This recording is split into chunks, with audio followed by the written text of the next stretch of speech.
being the police officers for other countries. We have a responsibility to other nations in regards to our trade agreements, our treaties. All of these have been desecrated under the last several presidents, and that must change. We have lost the faith and the confidence of the world at large. And there's a very good reason for it, and it basically comes down to our aggressive empirical presence, as I was talking about before. If we would simply withdraw our troops, bring them home, cut military spending, we have a budget of $3.7 trillion, and $1.7 trillion is going to fighting these wars. 1 in 3 of your dollars is spent abroad. And I wish I had more time. I'm sorry.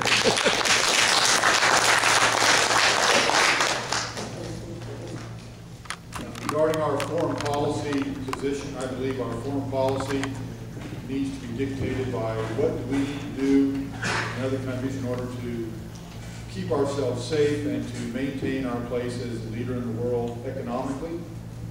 As far as our military presence is concerned, I believe what is happening on the ground at those military campaigns needs to dictate how we decide when we pull out, not some preconceived notion that's going to serve some democratic agenda. And our leadership throughout the world, like it or not, since World War I, we're the leaders in the world. We need to embrace that and not go around the world apologizing for it. And we need to get other countries to come behind us and be part of a coalition to enforce leadership around the world that will help ensure democracy.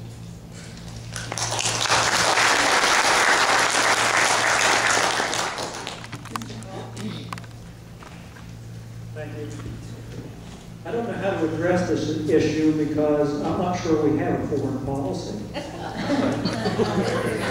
Having served during the Vietnam War and having been stationed in Thailand when the war ended, I know 2 things. And the first one is, I would rather fight a war over on their soil than I would on ours.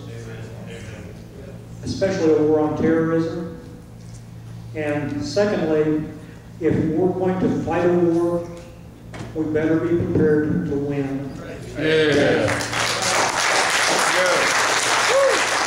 That has got to be the game plan. We can't ask our troops to be politically correct. We can't tie one arm behind their backs and expect them to win. There you go. That is exactly right. If no troops come home, we best take care of them, their medical issues, and any other problems that they have. Thank you.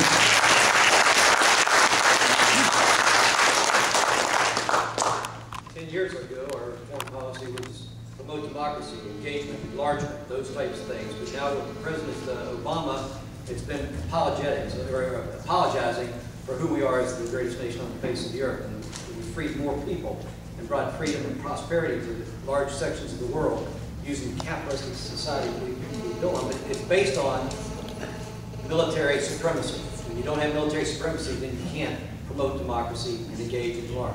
On November 15th, folks, I said goodbye to my son on the front doorstep of my house.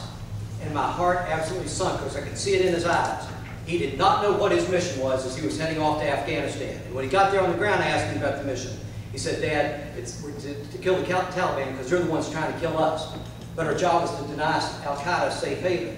President Obama said as a candidate, he would go after Osama bin Laden wherever he was. He said, now that we're here, we're building a national police force. We're also doing nation building. We're building schools. We're digging wells. Now our job is to take on the drug war. Which is it? Each one of those has a different requirement, manpower and equipment to accomplish the job.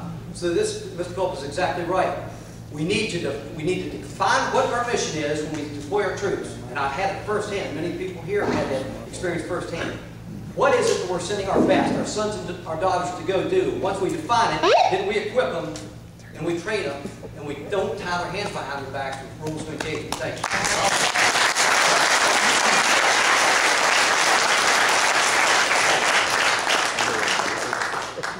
Well, let me say this. Of course, nobody likes war, and war is is not an easy thing. And we know if we read the Bible, it says there will be wars and rumors of wars until the end comes.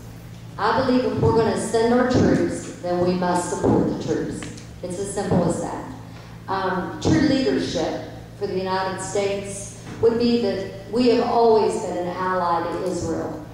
And never have we ever had a president who's turned their back on the nation of Israel. In conjunction with Israel, there is a blessing that we are blessed and that we are not cursed as a nation. So I believe when our president snubbed his nose at Israel's prime minister, that he hurt our nation by doing that. And we have them as a great ally right now. So I believe that great leadership shows humility. Humility is the first test for leadership. Someone who doesn't have all the answers, maybe, but can even admit when they're not right. He's never done that. He apologized for the things that America has done. He went on an apology tour. You know, that doesn't show leadership to the people of the United States. To me, what it shows is weakness. And I think that we need a strong person, a humble person who's going to stand up for what is right for the United States of America. Let's support Israel and take care of our troops.